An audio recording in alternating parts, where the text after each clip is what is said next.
Thank you, everybody, for coming out today to our live LinkedIn webinar on how to efficiently use AI for business and how to do it securely.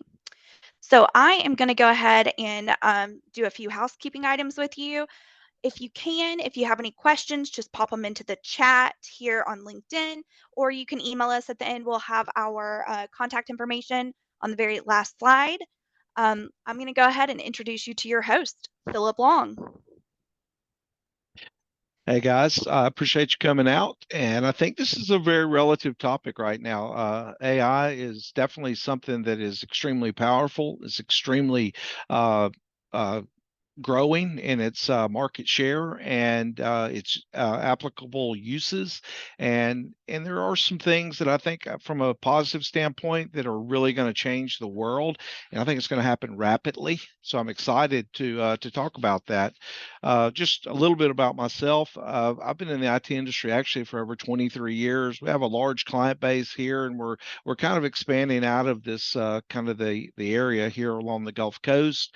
I think the uniqueness that I bring to the marketplace is that I am not a traditional tech guy. I'm more of a business guy and I own several other businesses, very interested in business and very interested in helping businesses use technology to do that. I'm also a certified information system security professional.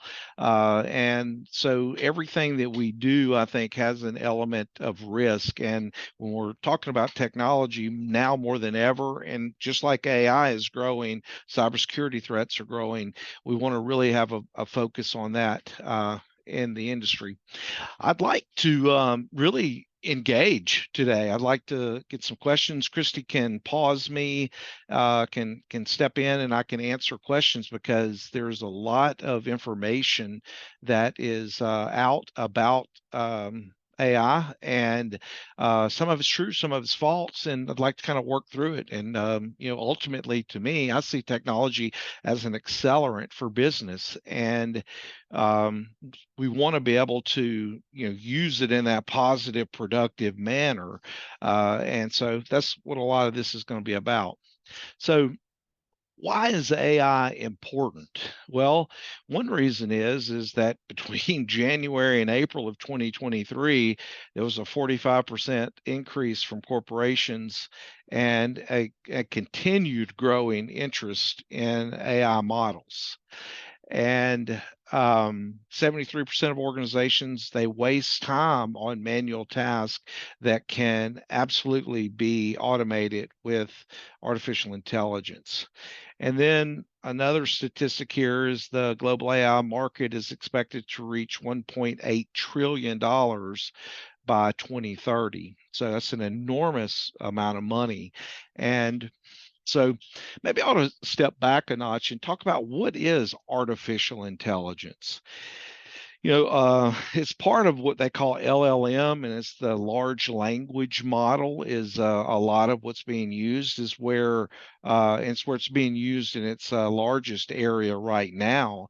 Is the fact that it's able, let's just say this may or may not be true, but let's say that this machine that has it's programs, apps programmed by men and women, and they are basically reading and looking at the dynamics and the differences in language and the differences in context, and they're very effective at speaking because it has an outcome. It drive you speak to a point, you speak for a result, and the LLM model is very well modeled to do that, just like a human being. Just natively, we are speaking for a purpose, hopefully, and to a point, and for really even an outcome. So very much. Artificial intelligence is very powerful in that way, and it actually has a lot more information than the average human has, because it can digest so much information, and it can look at different outcomes and then analyze them statistically like a computer would, to arrive at better results than humans. I'll talk a little bit more as we move along about using AI in voice AI and things like that. So let's talk about what's driving the growth. Number one is technology advancement. Moore's law was written in the 70s, and he was a scientist, a chip maker guy, and he said that the chips would increase double in speed and ability. And we're talking about processing chips. Uh, every 18 months they would double, and he has been very accurate in that prediction, and they have done that. So you have a computer that's 36 months old. It's half as fast as the one that's coming out on the market today. That is an incredible. Very few things in any industry has sustained that type of growth, and I believe AI will do that for one of a reason like this is the computing power is getting so much more powerful, so they're able to make the compares and they're able to come up with answers much faster. And they're the next topic here is data abundance and the quality of data. There is an enormous amount of data. Just years back when everybody was going online with backups and disaster recovery, it was about get it out of the everybody was tired of taking tapes home in their briefcase or purse or whatever, and they wanted to get everything to the cloud. They talked about the data sphere, the data sphere, and how it was just enormously blowing up. It's still doing that, and there is an enormous amount of data, and with the advancements in technology, that data can be stored in local repositories so that this AI bot or agent can scan all of that data. So that's another reason there's a lot of growth. The technology and the technology advancements in data. Another is industry investments and competition. Everyone wants to get on the AI bus. And so there's a ton of money getting dumped into it because no one wants to be left behind.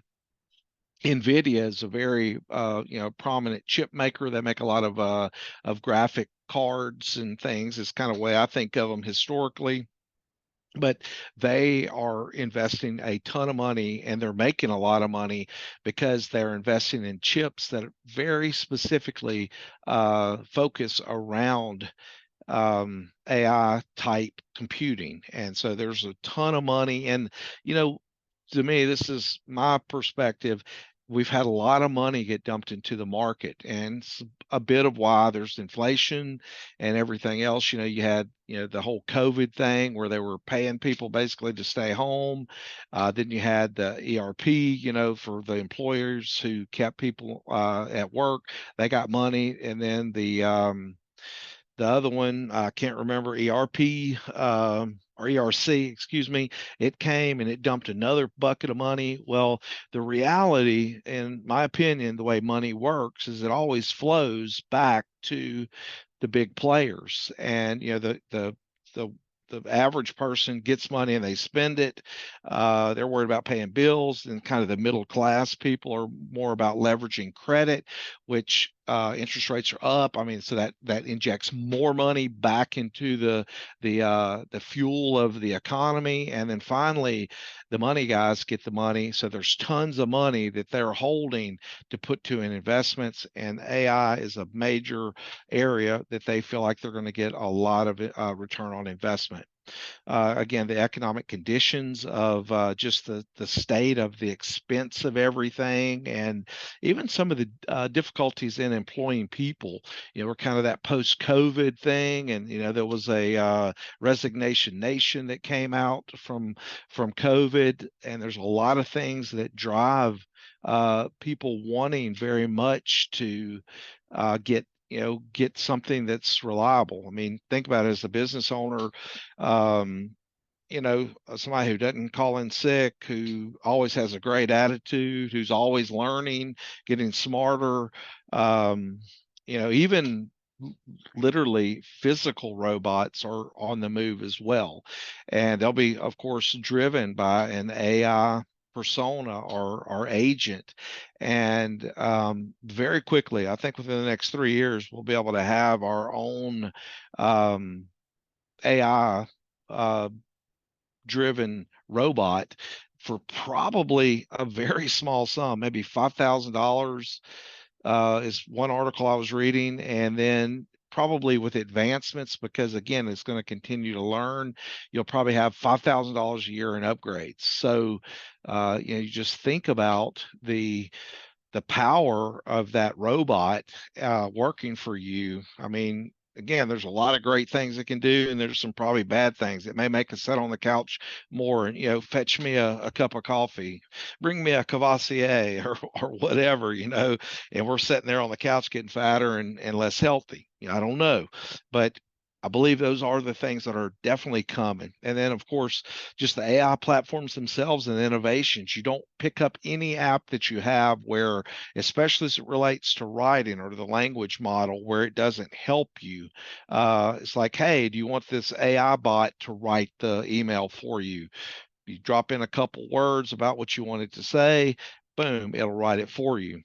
And then also there's a lot of things that can be incorporated using AI in a crisis or in wars, because these drones that we have and the drones ability to basically, I'll say think for itself, or be able to make a lot of comparisons and a lot of historical data, and that it can store, and it can actually make decisions, oftentimes possibly even better in a lot of situations than a human being might, so that they can have eyes on the scene without risking human life.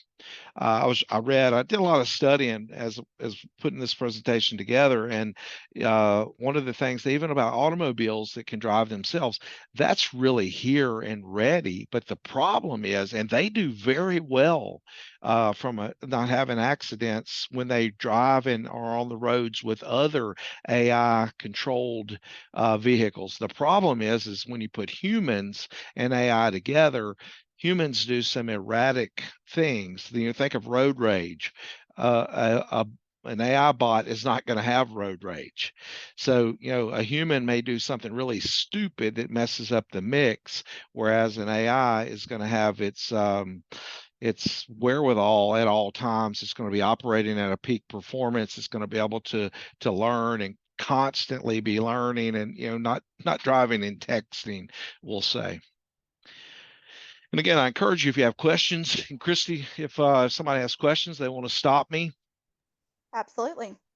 please do. One of the things that, this is really an eye chart, and I apologize, but I think that this is something maybe we want to have a talk with our kids about, the industry that they're going to go into. This is talking about work time distribution by major occupation and the potential AI impact. This is the best thing that I saw out there, and this is way back in 2021, which I believe that there's nothing changed a lot with the model itself, like the things it's going to impact, that I would say that would be significant in changing these outcomes. But if you look at it from top to bottom, we're looking at office and administrative support. This being, let's say, a class or an employment type, and they're saying that 57% of that organization are really of task. They went in and looked at task under each one of these business types or these job types, and they're saying 57% have a high potential for automation.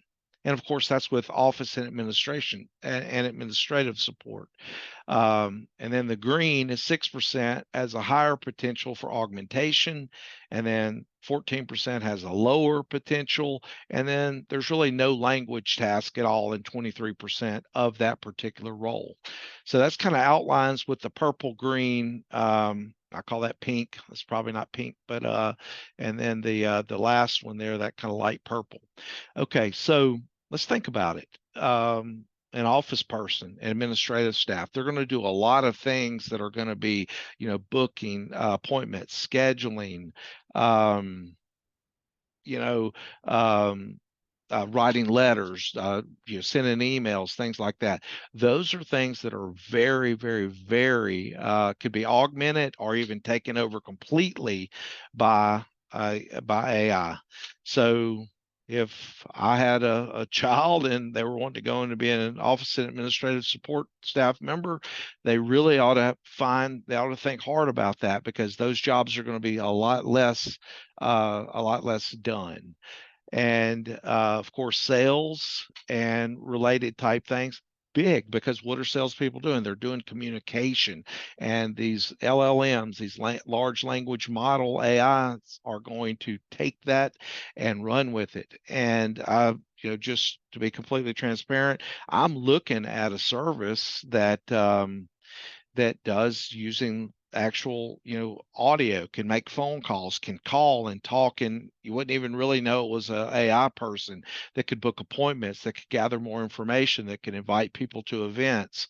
That's very much very doable today, and they're getting where the interfaces work well. We use HubSpot for our marketing. So you get this email through HubSpot, you click on it, and that web page that you see, that landing page, is a HubSpot landing page. And then all that automation of when the emails go out, help in writing. HubSpot's got a big AI assistant right there where you can write the email using AI. All that's integrated. Well, now they have integration with these talking AI um, things, so that you could schedule a call from an AI agent. So again, sales is going to take a big hit from from the AI things. Computer and mathematics, very powerful, and that a lot of that, again, it's going to be very good at mathematics. AI is very good at mathematics, just finances, generating reports, analyzing data. Computers are always, really what they're doing is comparing at kind of the chip level. So they're very good at taking large amounts of data, and we'll get down to even medical and some things like that. They're good at looking for anomalies, things that stand out, and they're going to be able to do it at such a much faster pace than a human being. And kind of going back to what I was talking about with um, the robots, these AI powered robots, they actually are going to be able to work 20 hours a day. And, basically they got to go get recharged for 2 hours a day, and they'd get additional programming, and they'd basically, I guess, sync their data dump with what they learned that day. So, very interesting how all that's going to do.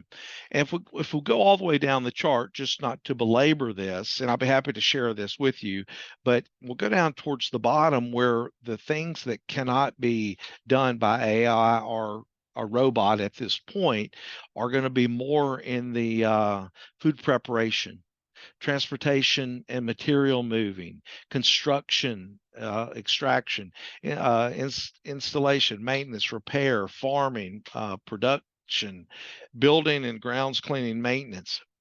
And if you think about it, these are going to be very much, not only do you have to have the like a mental capacity of things that change very rapidly. You think about building a house or something, you've got to also have the skills to be able to, prop yourself up, hold up a board, hold a nail and nail it, or whatever, something like that. Read a tape, things that are going to be very dynamic. So the technology's not there yet. So those types of jobs are going to be very much in demand, and because they can't be replaced with AI. I've heard Elon Musk talk about that he feels like that we'll actually get to a state where you may or may not have to work because of bots and AI.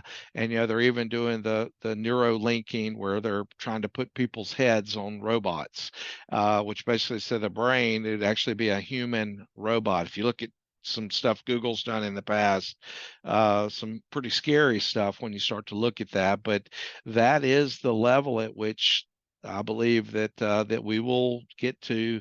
And even I'm in my 50s, and I'll probably see some of those things because of the exponential growth that's going to take place in this market over the next 3, 5, 10 years. It's going to be night and day. So let's talk about some examples. I'm sure everyone's heard of Chat GTP. and that's open AI. It's a open source. It's free. There's a paid for version that has a better some better outcomes, some more features, if you will. And I use it. I guarantee I use it every day, especially on things that I want to say. If I want to write a script for a video, if I want to send an email with some specific things, if I want to write a scope of work on a technology thing, or if I want to brainstorm, and I'm going to talk to you about how you can use it. Some prompting that is pretty cool. Another thing that you're probably seeing if you're on the Microsoft 365 platform is Copilot.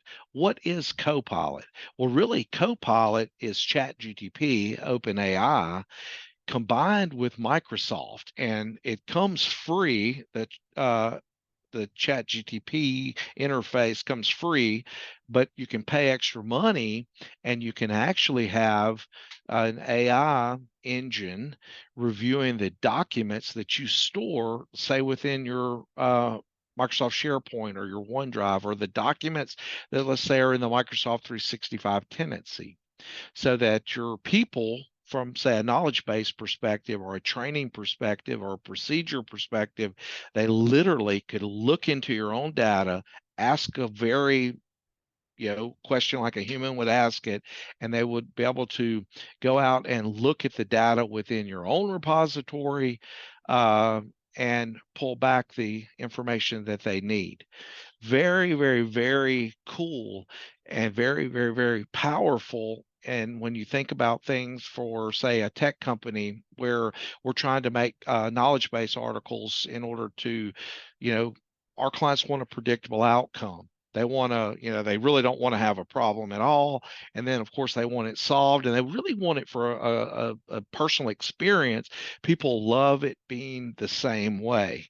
One of the biggest problems in, say, our industry is that when technicians get to talking too much, and they're saying, and they'll say something like, "Yeah, I don't know why that guy would, another one of our guys would, I don't know why they would do that," or even another tech, why they would do it this way, because it plants this idea in the client's mind that, am I getting the best fix possible? Well, Copilot would be a very powerful tool and being able to uh, pull out data and feed data, even in real time, to people under current situations, really, really fast. And I'm going to talk about some downsides to those type things in a moment. And as I spoke of earlier, this is just to create better content with an assistant.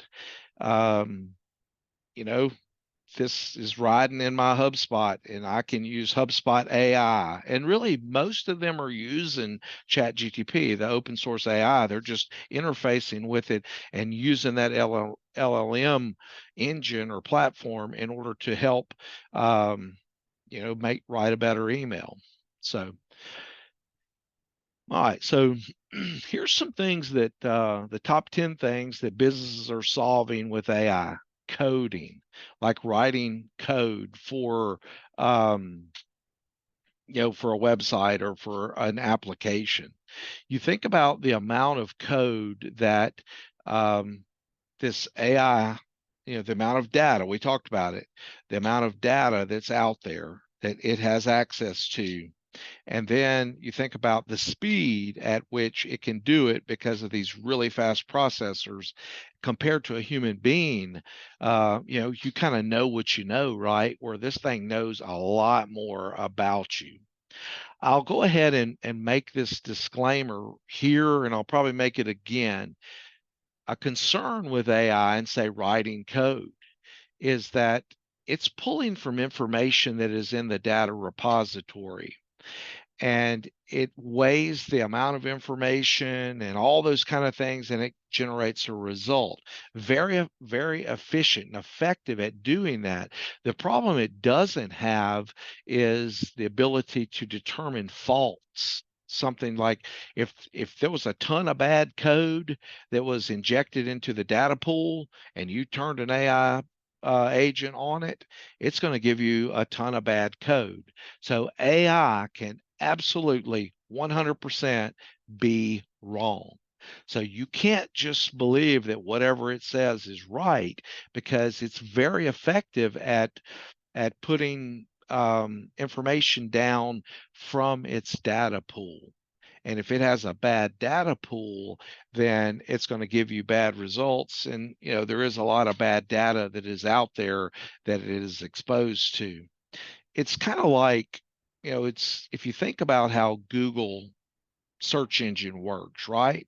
It's using a machine learning type environment where it's using an algorithm to pull up the results. Well, it has been taught or trained or programmed, would be the better word, to weigh things like, well, if you search for an IT company, it's going to say, well, let me look at all the reviews that it's had.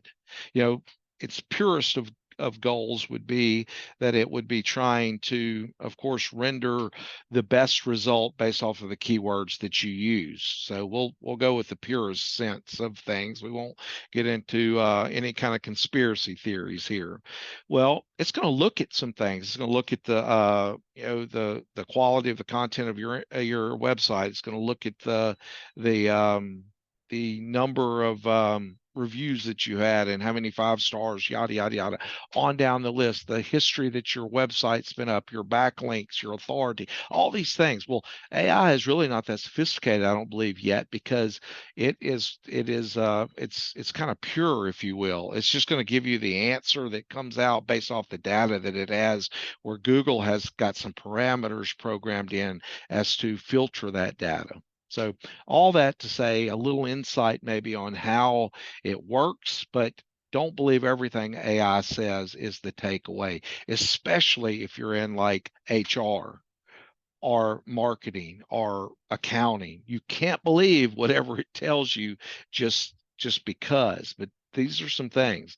Cybersecurity is another great area that it can help, because again, it can gather tons of information rapidly and put it together for the ability to look at things that are happening in near real time. Now, Chat GTP, OpenAI, it has a filter where it can't gather data from 2 years or younger. It's looking at data that's 2 years or older for some reasons, so that you can't use that type of technology in order to game the system or whatever. If you had some really, I mean, if you had an AI agent looking at the financials and they were pulling just all this real-time data, I would think at some point there might be some competitive advantages that could be delivered. And those are things that are going to affect us in the future. And I'm going to talk about that in a minute. Also, customer service, being able to answer the phone and put you to the right person in a much more effective manner than making you list the 9 options that you have. Thank you for calling. For this, press this. For that, press this. It would say, hey, this is Philip with Business Information Solutions. How may I help you? And based off the words that you say, I can route you straight to a person. And think about that from a standpoint of economic savings and just some of the trouble of maybe having a receptionist at your front desk that is sick, or their kids are sick, or they don't come in, or all those things. And that's what's driving the whole bus. Healthcare, another thing, they're doing a lot in cancer research, being able to do the compares on cells that are humans aren't able to do it at those levels. They can make some great decision. Fraud detection, being able to look over Barracuda email. I had a meeting with them yesterday, and they have an AI bot that's turned on spam, and they're looking at your Microsoft 365 tenancy, and they're looking at all of the events that have happened in the mail that's there. So when you get a new mail, it's comparing it to the things that you've responded to and things like this, so that it can detect fraud.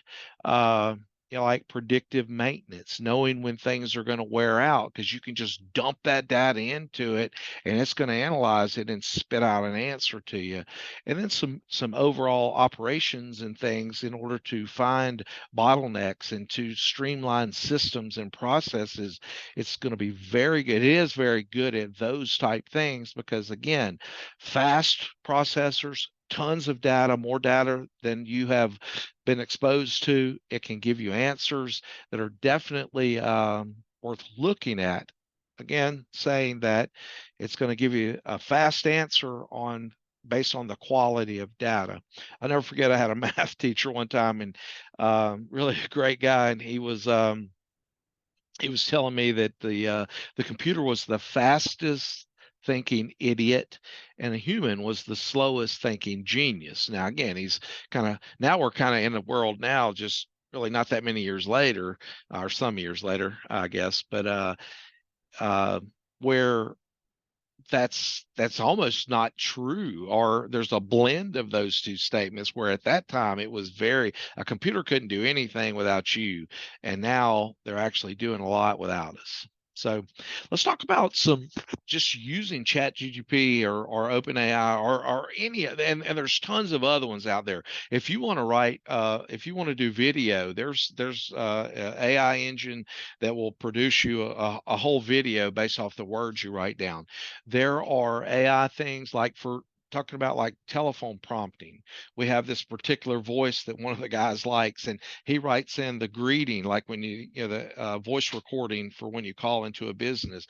He writes it and then he puts it in, and a AI agent spits out the voice so that it's very concise. There's no or pauses or whatever. So you can pick the person you want, you get the voice that you want, which kind of leads me even to some challenges, even when we look at, say, like Hollywood, big strike going on with the folks out there, because they could film somebody, they could record somebody, and they could duplicate that person in not every scenario, but in great numbers of scenarios. They can reduce their production time just greatly by AI, and they're actually using the person and their voice. They're just manipulating it with AI. So let's just talk about define a desired outcome. You pull up Chat GTP and you draft a marketing email for healthcare practice administrator to book a HIPAA risk assessment.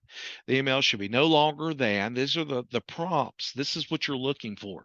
No longer than 2 paragraphs, and it should have a casual yet professional tone. You can tell the agent, the AI agent, what tone, how long, how many words, the kind of the mindset, everything. You want to provide some background. Make sure to include the importance of the assessment and each time, um, and the time relevance as the end of the year is nearing, because they need to have an annual risk assessment. You want to, here's some examples. Here's an example from last year of a successful email about the HIPAA risk assessment. You can take something that you've already written or that you like, and it'll model it off of that. You could take something that someone else wrote that you really like, and you can kind of turn on other types of parameters. You want to also check it for accuracy whenever it's done, because again, it is not 1,000% accurate. It's going to be based off of your prompting as well as the data pool that it comes from. So here's the prompt. Can you provide some blog post ideas to a customer related to customer experience? And you can specify the focus areas, the target audience, blah, blah, blah. And then can you help me organize my customer data spreadsheet? It'll tell you like how to use Excel. Say you wanted to find the formulas for Excel. Ask ChatGTP. It's really right there, and in most cases, those type things are pretty accurate, and that they'll just work. But again, don't believe everything you hear. Another thing that I think is you can have it write. Like if you said you want to write an article, or you could have it write a book. I mean, literally, you could define the chapters, the topic of each chapter. I could write a book in 10 minutes. If I had like, here's the chapters, here's the storyline, here's the whatever, I punch all that in, I hit enter, and 10 minutes later, I'm going to have an entire book written for me. It's literally that powerful. And the better you are at the prompting, and you could even write it under, let's say, and I want it to have a Shakespearean bent, or I want to have, I want to write a marketing plan like Grant Cardone would write or some other marketing person that you may find relative or interesting. So very, very, very powerful in the writing skills of say OpenAI. And then of course, here's another one. Can you help me respond to a customer support ticket about a billing issue?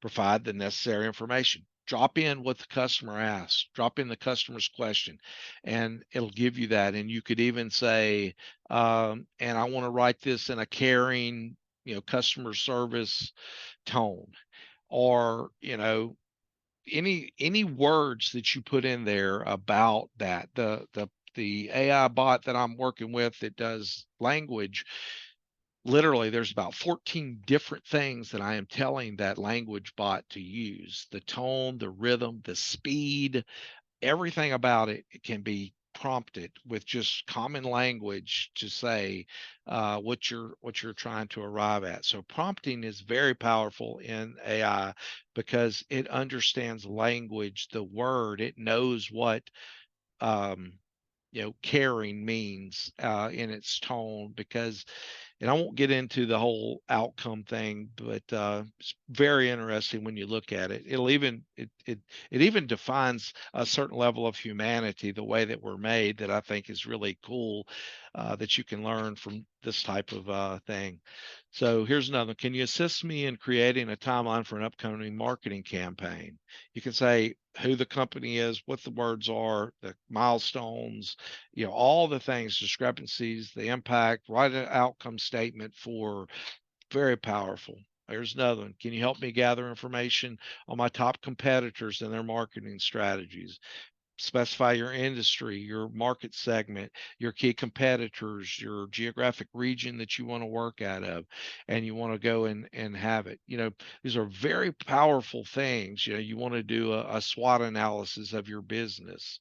Again, if you were using like Microsoft Copilot, you'd be able to point it at your own data, and it could arrive at some things that you may or may not be able to see. So again, you can just see the power of this. Monthly sales data, look at the metrics, tell me how we're doing, and you give it that data and it can actually generate results. There's a Python code snippet, well, something's wrong, tell me what's wrong with it. This is for a coder. Here's a function I wrote in Java, the numbers ain't adding up, whatever. Can you optimize the performance of it? So a lot of things that are very, very, very cool and very powerful, and will actually make you so much more productive. They've even got plugins, like Microsoft's got one for a sales AI bot that rides in your calendar and watches all those things that you do in Microsoft. Microsoft's going to really nail it because there's so much that we're doing inside of that Microsoft 365 or that Azure platform. Because they have our data, they're going to really, I think, be able to increase our overall outcome and performance, and be able to recognize things that we may or may not see about our work, the way that we work. Again, kind of scary, but you think about it, they know when you go to browsing on Edge, they know when you're, what you're looking at, they know so many things. So let's talk about some risk. And this is something that is, again, all the good, everything has good and evil, right? That's the world we live in. There is an open AI model out called Worm GTP, and I really don't want you going out there playing on it, because I won't even do it. If I do it, it's on a burner machine. It's on a machine that I'm going to format and reload, because it's very scary. I don't know what all they're doing, but there's context that says it's basically it's stealing a lot of data off of your machine. So you don't want to use that. But this particular tool is kind of like the dark web for chat GTP or OpenAI. And there's all kind of hacks, and there's all kind of things that are out there readily available. They don't have that 2-year buffer zone. You can search right up to the minute with that. You can do ask it questions, and it's very it's made for nefarious type activities. And one of the ways that the bad guys are using even just regular chat GTP, think about the challenge. One of the biggest ways that the bad guys or the hackers are getting access to our data and to our lives is they're doing it through um, email, right? Business email compromise, probably one of the biggest entry points for the common business person. And with that, they are able to craft, because of this tool, the way that a certain person would write an email.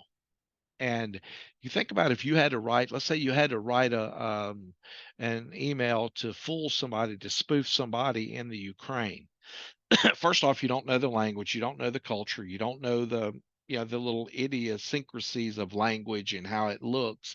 And that's why historically, we would see it was pretty easy to spot a phishing email because of some of the language problems that it had in it, spelling problems, all those types of the semantics of our English language is mastered. But it's not just English that's mastered, it's all languages are mastered using a tool like this. So bad guys are much more effective at being able to deliver a spoof or a phishing type email because of these type tools. That alone is incredible advantage to the bad guys. So quick note, watch what you're doing. I mean, really watch what you're doing on email, because you can get fooled. You need to have your SPF record, your DKIM, your DMARC. You need to have multi-factor authentication turned on your email. All those things are no longer an option. They're a necessity.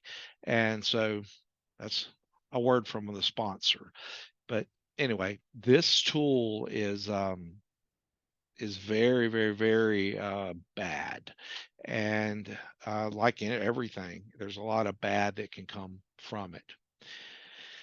Let's talk a little bit about some best practices. I talked about Microsoft and Copilot, and it's really pretty cool ability that it's able to reach out and look at your own data set. One of the biggest challenges that they're finding with early adopters of it is the fact that people don't have their permissions set right on their files. Um, Literally, I was at a client's office, it's been probably a month back, maybe 5 or 6 weeks back, and I did a scan on their network to determine like the file shares, the shares they share within the office, and if it had any personal identifiable information, any sensitive data in it, and they were confident it didn't. I scanned, they had, I can't remember, 30 or 40,000 records, social security numbers, next to kin, driver's license, date of birth, address, blah, blah, blah. Very sensitive data. And not only do they have it, it was stored in an unencrypted format, but it was in in a common share that was open to every employee within the business. So that's a big challenge for when we start to use chat GTP or OpenAI to be able to pull from our own data set, is that we set the permissions right so that it can't pull from data that would be sensitive, i.e., how much does the boss make? Well, if you've got those kind of records in that data set that the AI agent can read, it's going to spit that out to anyone who asks that question within the company. That to me is probably one of the biggest challenges to that. And then who has access to, um, it's very powerful that you could have all those documents at your leisure, if you will, as an employee, but you don't have the ability to take them and analyze them the way that chat GTP or a language model could do, because you can simply ask a question and it can render the answer, of course, based off the information that is there, but it would take you weeks or whatever to put that type of information by reading all these documents and comparing all these things. Boom. So we're going to place that in the hands of our employees. And now all of a sudden, data loss prevention, the ability to retain that information within the company although they may have had access to all those files for a very long period of time, but they didn't have access to the brain or to the ability to compile it in such a compelling way so quickly and be able to get it out of the company becomes very very concerning in the way in my opinion. And so now, the people that have access to personal drop boxes and being able to just email anybody coming out of the company is very much that's heightened. That level of concern is heightened. Here's just some things, and I'm kind of, I want to be on time. I want to respect your time for sure. But here's some things whenever we're talking about AI is we really want to use encryption.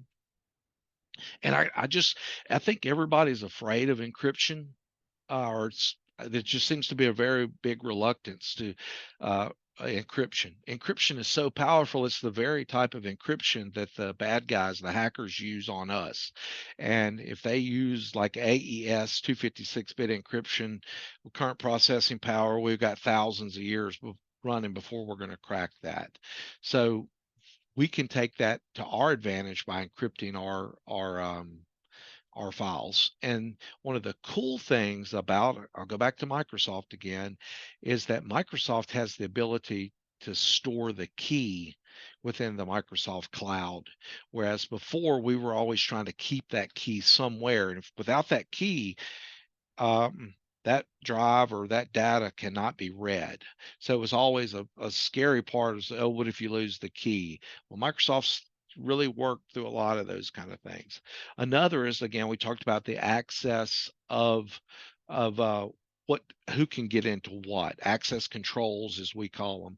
We're gonna have to take a serious look and AI, and we're not doing it now. I'll be honest with you. We are not doing a good job of maintaining the we'll call essential cyber hygiene for most businesses. They're doing a very poor job. Well, AI, and especially if we, in all forms, whether we use it ourselves to help us become better business people, or whether the bad guys are using it to access our stuff, it's going to put more of a pressure point on the access controls. And one of the answers to that is auditing and monitoring things so that you know when events are happening. And there's tools that are out there that do a very good job of that. So we're going to need to have our minds focused on deploying and implementing and using that type of technology in order to get close to the action, to be close to the incident. And one of the beautiful things about a computer is that it logs everything. And I say that's beautiful because if you know the events that are happening, you can alert off of them. You can say, "Hey, somebody just tried to log in 20 times with my password. I want to know that right now. I don't want to know that after they've been successful or they've had 6 months to grind on my password and then finally get it." So a lot of powerful tools that are out there in auditing and monitoring. And then, of course, not disclosing confidential data, keeping that data where it is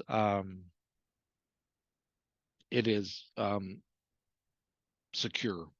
Very challenging. Very, very, very challenging.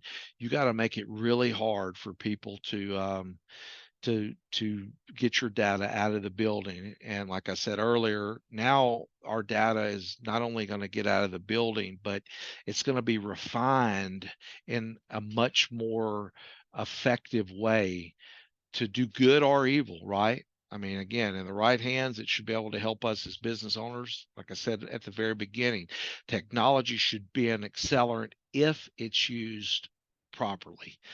And if it's used, of course, improperly, then it can be a decelerant or whatever. It can be a drag and actually do a lot of harm. So I want to open it up to questions. Christy, do we have any questions? Yes, so we did have a couple come in. Should we look into using Copilot for our team? I definitely think that Copilot is a very powerful product, and again, just in its free form, it's going to be Chat GTP, um, not looking at your data, and it's $50 a month, I believe it costs for the professional form. I would be very um, I wouldn't do it if I was just the average business guy. I wouldn't deploy that without having someone do an analysis of where my data is, look at the permission level, what, kind of looking through the implications of all of that. And then again, questioning the data loss prevention is kind of the IT term, which just simply means don't let where can your data get away from you easily. I always like to think of it as a physical filing cabinet because most business people, they remember that, or they still probably have them to some degree. Would you allow your people to come into your office and take files and make copies of them and store them at your house, at their house? And the answer is usually no.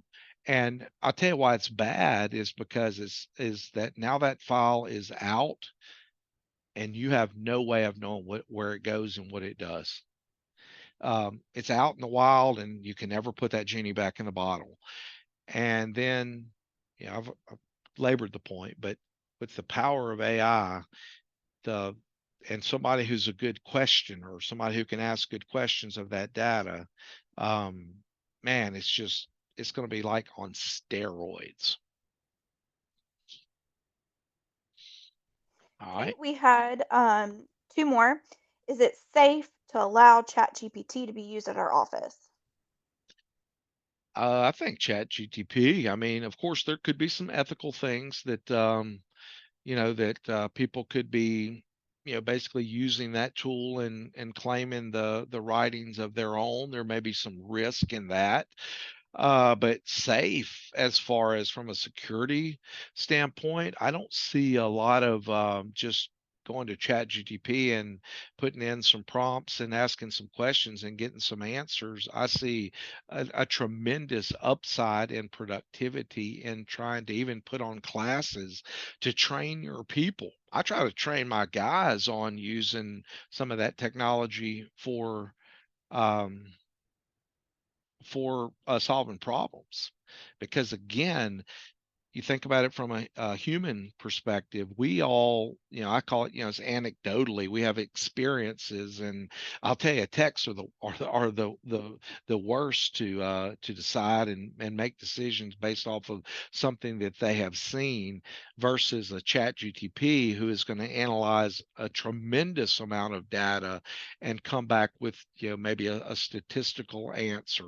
It's even like in I use it even in risk reduction, trying to make sure that the solution that I'm doing, the access control, if you will, what is the smartest one to use in a scenario. We don't want to go for spend $1,000 on something that covers 10% of your risk when we could spend $20 and get 40% of your risk.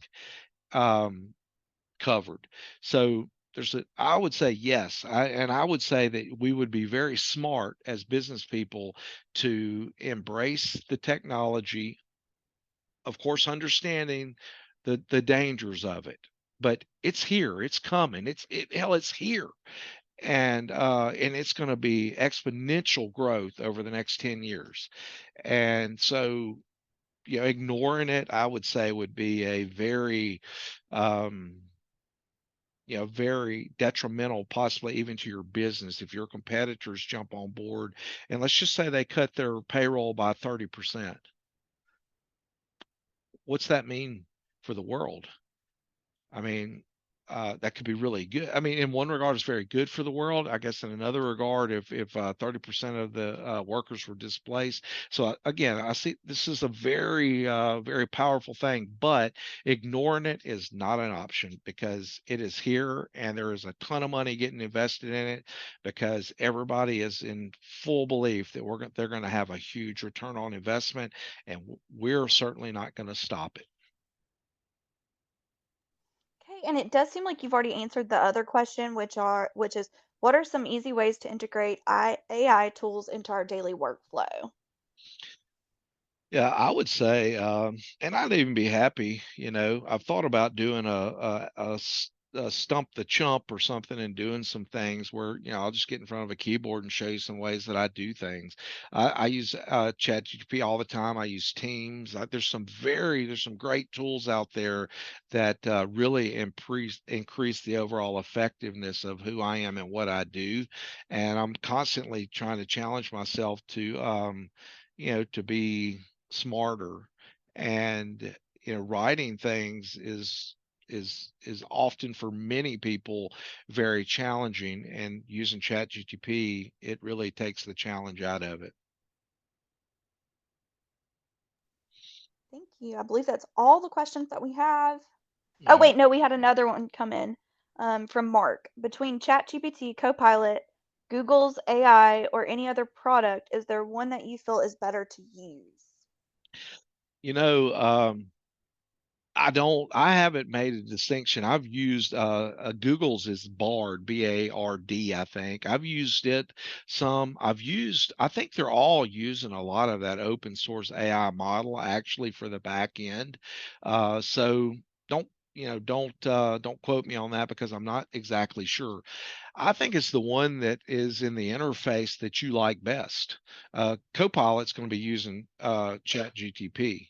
And I'll be honest, I've almost pulled the trigger on the paid for version, but and I don't know what I don't know. I probably ought to buy it and just see if it's something that I want, or if it gives me a lot of advantage. But just using the free version, um, is has solved all my problems. So I would say I don't know, but I'll tell you there's a lot of them. If you're doing video, if you're doing blogging, if you're doing, there's different ones for different things. There's one even for like brainstorming that I want to try, where it puts things in kind of a matrix with spaghetti strings, so that one idea links to another idea, and then you can branch off from there. That I think is very interesting if you were to do kind of a time when you're trying to work through something. And that's where I use it a lot like that whenever I'm trying to decide on something, because again, I've got the power of an enormous amount of data at my fingertips. All right. Well, I appreciate you guys coming, and I really am. I tell you, one of the things that I'm very passionate about is possibly making my dog quit barking. I apologize, but he's not going to do it, so I'm not even going to try to stop him. But is like the security of business, using uh technology as an accelerant. And for everybody who sees this video, if they'll get with me, I would love to get with them and talk to them about endpoint detection and response. It's a free business risk assessment. Um, and I pretty much do these myself. And endpoint detection and response is huge. Most of the risk for business is happening at the employee's desktop. So you got to have a great endpoint detection and response tool, looking at your firewalls, and then also checking on the common vulnerabilities and exploits. All these components are written, all these tools or all these softwares, or your thermostat, now your access points, your firewall, all of them have an operating system, and there are so many of them that never get addressed, and they have common vulnerabilities and exploits. And looking at that is one of the ways that the bad guys get in, is because they know that people don't patch or they don't update certain systems. I'll run a scan on your network and determine what they are. Looking at your Office 365, your email security is huge. Business email compromise, probably the biggest um, part of a small business risk. Looking at your documents, there's some documents now more than ever that you need to have in place, so that you can prove that you have done your due diligence and you practice due care. And some of these documents we need to have our employees sign, so that in the event something does happen, we will not be found negligent. Looking at disaster recovery, business continuity, even kind of incorporating, where's my data, how valuable is it, who has access to it, and then how quick could I recover from it? Those are very basic questions that just, I mean, a little bit of work goes so far, and people try to make that so complicated. Um, I think it's just essential. And then looking at your cyber liability insurance and making sure that in the event that something happened, most business people, this is their life. This is my life. This is what I've invested 23 years of my life in, and a bad breach or something really bad happened to me could damage me. And I don't think that business owners, that's not a message you want to hear, but I tell you what, it's pretty easy to handle in a meeting with me, and get eyes on and get something in place before something bad happens. So all you need to do to take advantage of that is you can call that phone number there, or just email security at AskBIS, or reach out. A lot of you guys have my contact information. Reach out. We'll take a look, no charge, free, and we'll see if we can help you. All right. Well, I certainly appreciate everyone attending. I hope this has been informative. I would love a information feedback. You hit the mark here, you missed the mark here. I'd love to hear more about this. That type of information means a lot to me, because it helps me, refine, what I'm trying to accomplish here.